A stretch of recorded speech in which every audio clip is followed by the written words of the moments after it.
Hello, everyone, and welcome to another installment of MegoMuseum's Mint Off Card. I am your host, Brian, and I got a nice surprise in the mail today in the form of three new figures via Toys R Us Canada.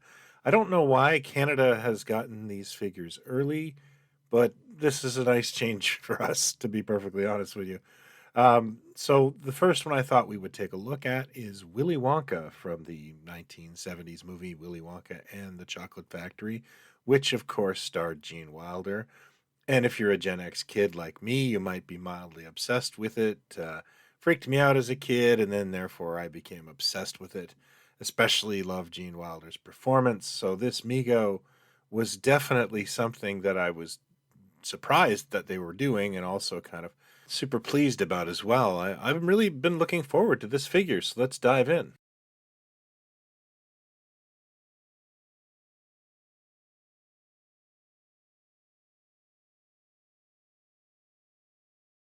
So the first thing I wanted to mention is the packaging. Kind of really works for me. He's standing behind a golden ticket, and it's obviously a Candyland background with the logo. Um, I think the figure really pops right out of this, and what a nice break from all the horror and that sort of thing. This colorful item on the shelves. The back of the card has a wonderful picture of Wilder, and the usual suspects are credited with this. Jason Young laid out the card art. Andrew Koval did the head sculpt, and Rachel Baker did the threads. And what a nice package. I think now I'd really like to take this off the card and do a silly montage. Hang tight.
So there you have him, folks. Migo's Willy Wonka. I honestly can't believe I have a Mego Willy Wonka figure. This is a really cool thing I never thought I would own or ever see, and I'm quite pleased. The head sculpt manages to capture the likeness of Gene Wilder. It's got a very wry look to it, which of course he did. I was told the sculpt was approved by Wilder's estate, which is nice to know they were involved. I'm particularly impressed that the hat fits so well. It actually is quite snug on that head and doesn't fall off, and that's great. I think I'll display him without the hat because I picture him without it, but that's a really nice feature. The outfit is simple but effective in conveying the look of the character. I'm sure that's a price point thing. And overall, I just say that this figure kind of brings me joy. I really like looking at it, and I'm glad I have it.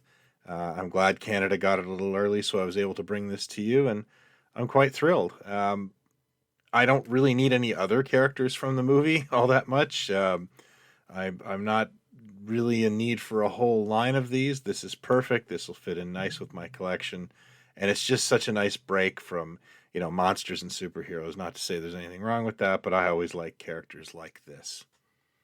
Just before we go, I wanted to talk about a project we're doing over at the MegoMuseum called the Cubby Awards. We've been doing this for many years, and that is to basically say what our favorite new, or what we call re-Mego figures of the year are. And there's a lot of choices from companies, of course, like NECA, Figures Toy Company, and of course Mego himself. We're also asking for what licenses you'd like to see, and we will be announcing it next week in a special video here on this channel and a blog post of all the winners of 2020.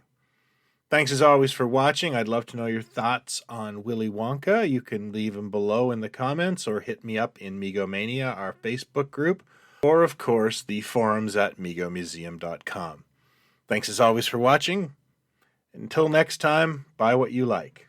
Take care.